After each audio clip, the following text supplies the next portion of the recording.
Hello everyone, my name is Lloyd, and today we will say the 15 top facts about Greek mythology that they start with.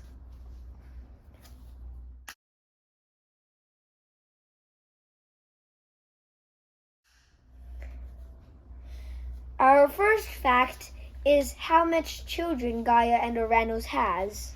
Once Gaia and Uranus married, in between the earth and sky produced 3 types of children. The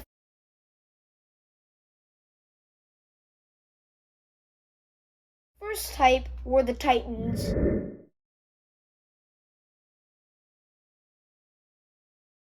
Powerful, greedy, and cruel.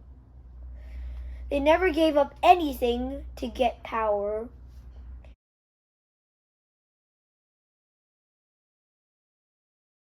The second type were Cyclopes, excellent forgers, cannot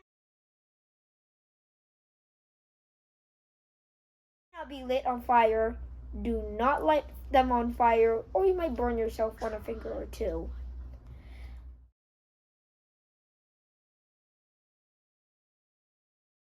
The third type of children were the 100-handed ones. They had 100 hands and 50 different types of expressions.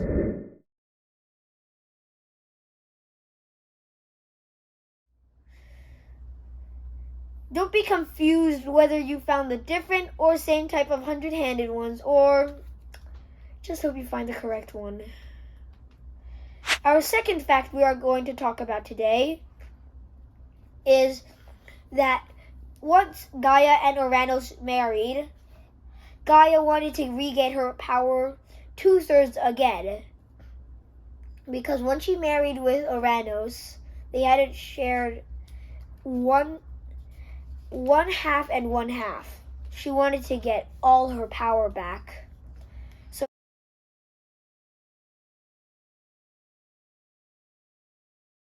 she told Uranus to come down to the earth. And on the earth where Uranus was powerless, she told Kronos to kill him.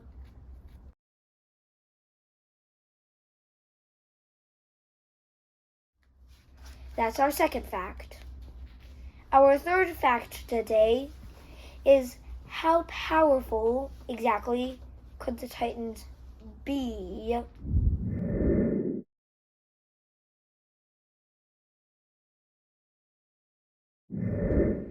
Well, when they tried conquering the entire universe,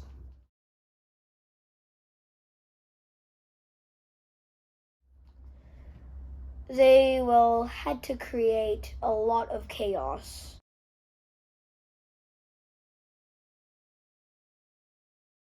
Humans weren't yet created, but 2 very smart giants created humans out of clay. The first brother loved 4-legged things. Then only horses were alive.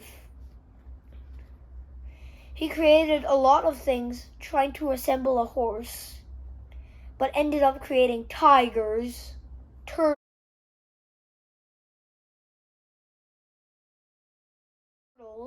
lizards, alligators, lions, and so much fierce beasts, along with cute reptiles. So, the second brother, however, did not have enough time to gather all of the qualities. Humanity only managed to get one thing left of humanity-like things. Thought. Thought was the only thing that helped human think of the gods and beg them for things. They begged the second brother, whose name was Prometheus, to give them fire. Prometheus gave them fire, and for that he was punished for 1 entire millennia on a gigantic boulder chained on top of an island with vultures pecking on him. Prometheus's curse was for torture, not for death. The third fact was that the king of Titans, Kronos, married the most beautiful of Titans, Rhea. The two of them produced 5 children.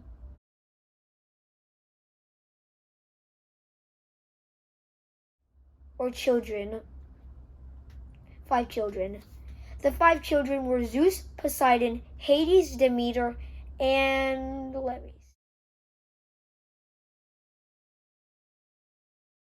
see. No, wait a moment. I forgot to mention one god that was from Gaia and Uranus. Uranus' last child, Aphrodite, goddess of fertility and beauty.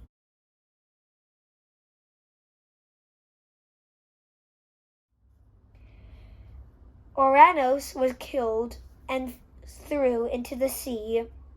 However, when he became sea mist or sea foam, Aphrodite was formed by all of those sea foam into the first goddess.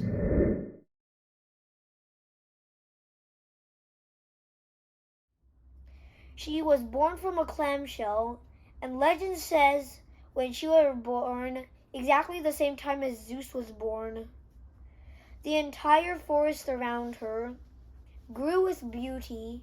Flowers, jungles, trees, animals all came rustling. Zeus thought that Aphrodite might be another sibling, so that's why I counted 5 of them. Zeus married the 5th goddess, not Aphrodite. There are 2 5th goddesses, Hera and Aphrodite, 2 of them. Hera, the queen of gods, married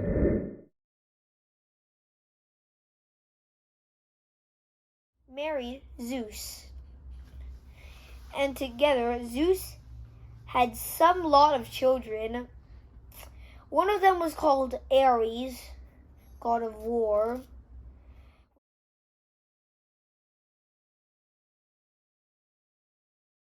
Winner of battles, receiver of battle winners. Another child was also a god of war, but she was a goddess of war. That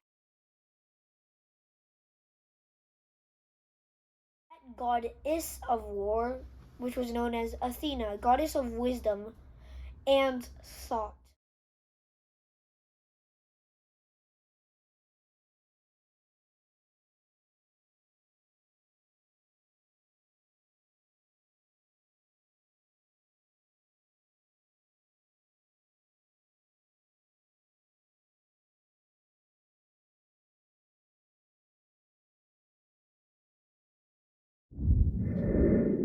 She was one of the most godlike gods to represent the entire god system.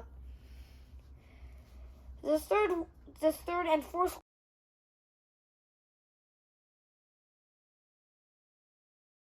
one, who are twins, was called Apollo and, of course, Artemis. Artemis represents the moon. Her favorite thing in the world was silver. Apollo represented gold. Silver and gold match each other. Their 5th child, however, was a very strange child. Hephaestus, god of forges. Hera even had to throw Hephaestus down Mount Olympus because of his ugliness. She didn't like ugly people. She resented Hephaestus as a son. Only when Zeus forced her to call Hephaestus her son, she was forced to. By the time she did that, Hephaestus already grew fond of the mortal world, tinkering with machinery, god of building. He could build 5 enchanted swords, magical swords, in the snap of a finger. In the snap of a finger, he could also build an entire elevator system that would bring you to Mount Olympus and down. So then Hephaestus was married towards Aphrodite, and they had a child.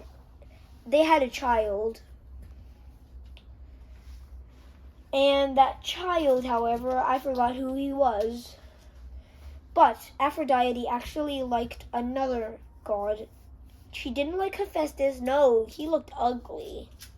She loved the god of war, Ares. Ares and her had two beautiful children.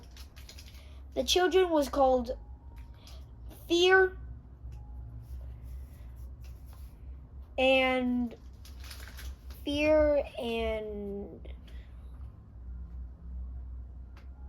Anger, I think. Anger is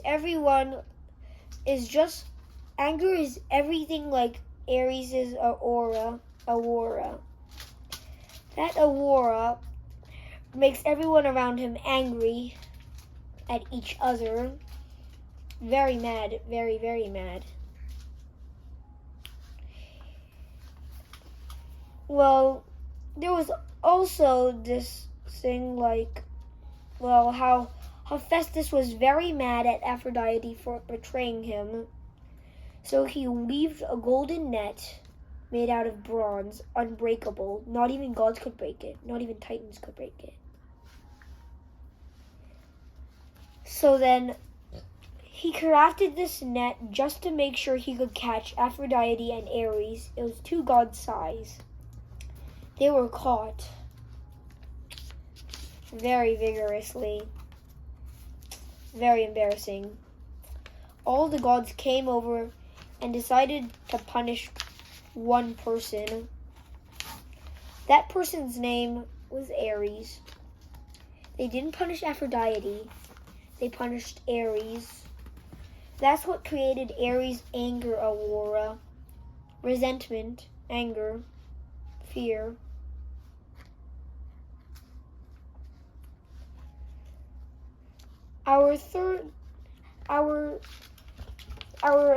Another fact is that,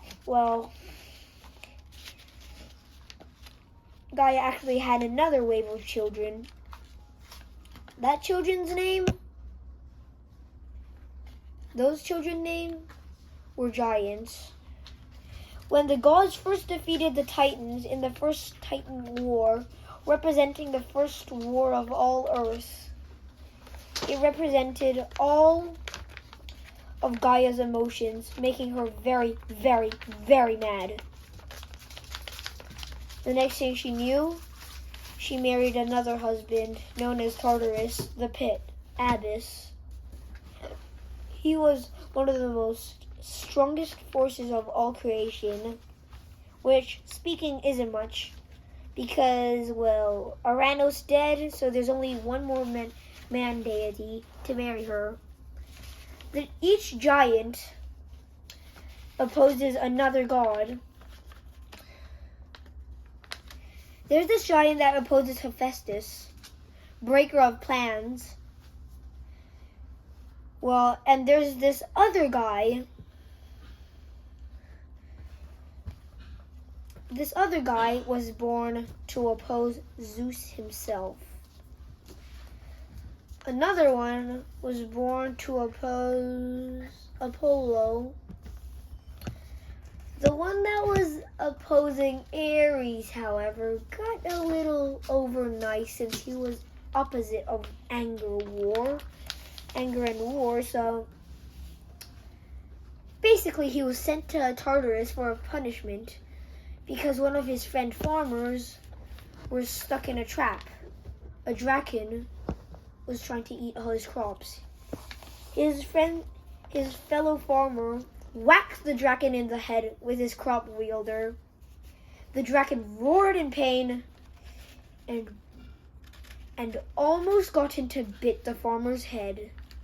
But the giant's name was Damson. He had his spear by his side. He punched a hole right through the dragon's eye, coming out of the ear. That hit was fatal to the dragon. The dragon went to Tartarus. Gaia was very angry at her son to do that. Doing that, he was sent to Tartarus, his father, sent to the stomach of his father, where he was trapped inside a smuck.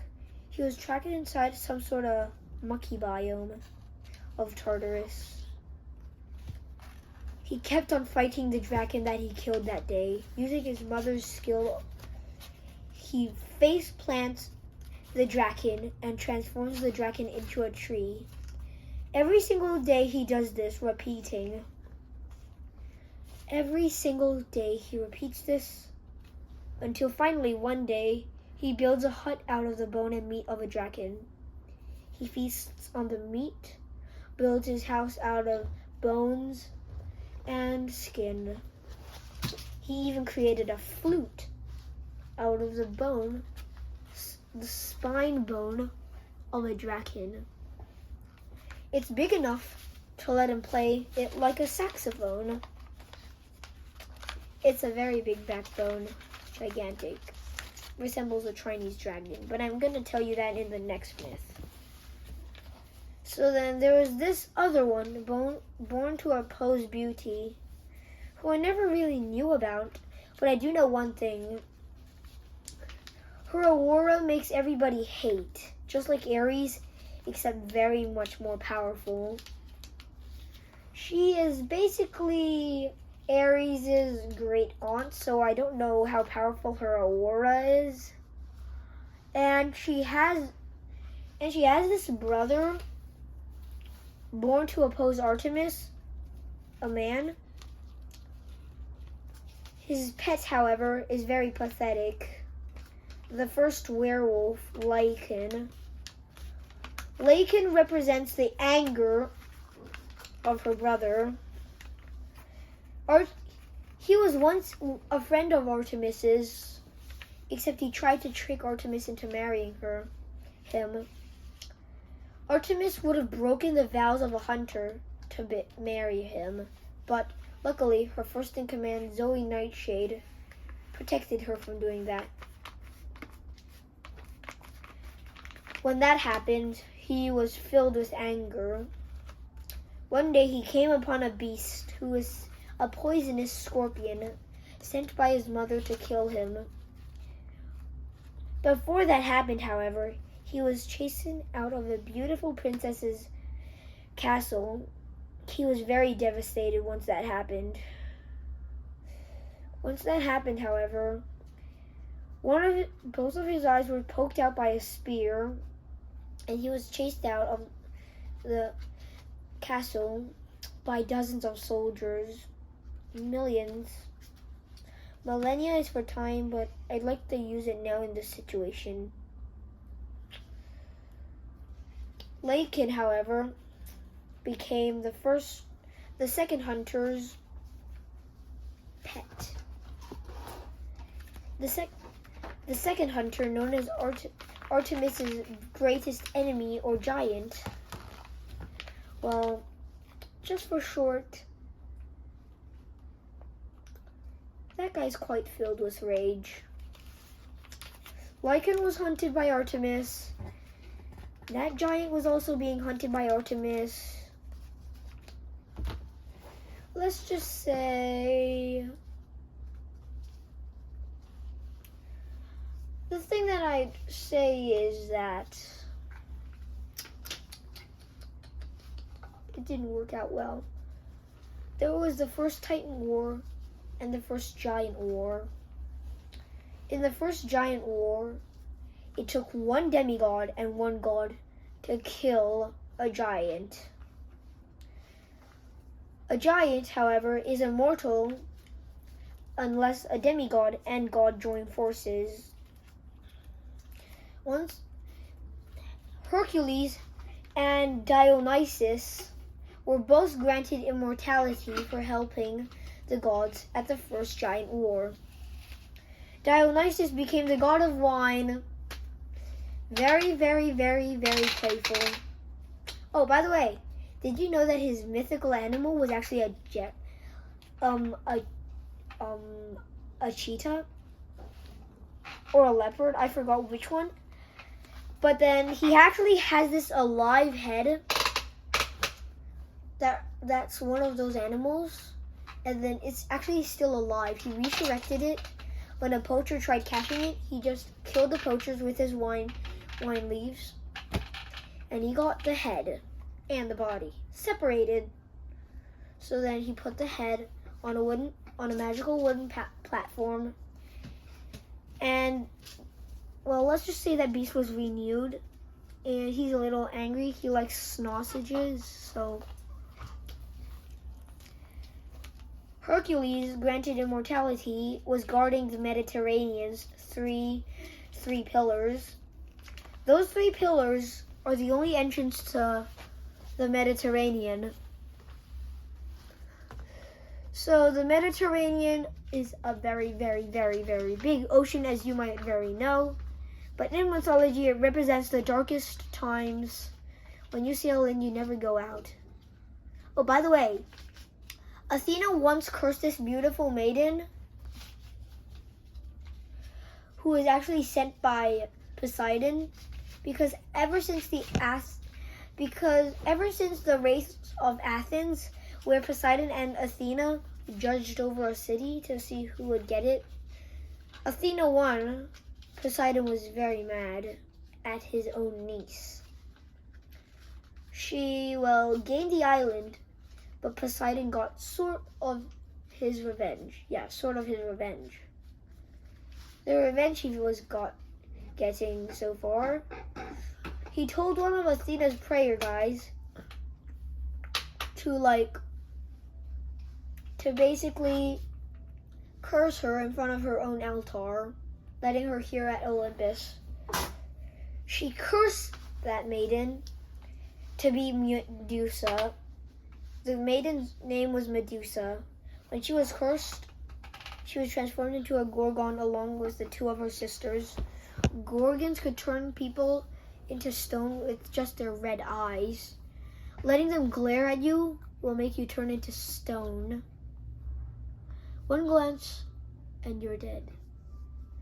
Poseidon fell in love with Medusa, and the first Perseus the First, came with a knife, and Athena's shield, along with Hermes' shoes, was Hades' Helm of Darkness. Helm of Darkness granted him invisibility, but the Gorgon could still turn him to stone. That's how he got Athena's shield. Athena's shield was basically had a picture of Medusa on it, but that was actually after Perseus killed Medusa. So then here's what happened. He used Hermes' flying boots to get in. He took off the Helm of Darkness, put it at his belt, and went on and hacked into Medusa. Medusa's back was turned, so he cut her head off. But 2 things jumped out of her neck and spewed one went into the ocean on her boat. One jumped into the air. The one that went into the air was Pegasus, the first Pegasi, flying horse. The other one was Chirosaur, the first pirate. His seamen were also pirates, but let's just say they got a bad end of the deal with Dionysus. Dionysus turned them all into dolphins, and some of them even transformed entirely into dolphins, and some of them even went rabid mad. Dionysus is the god of problems, god of mind injuries. You could go crazy just trying to kill him. That's up for the 15 facts of today. Actually, I think we did more, but that's up for the facts of today. Bye!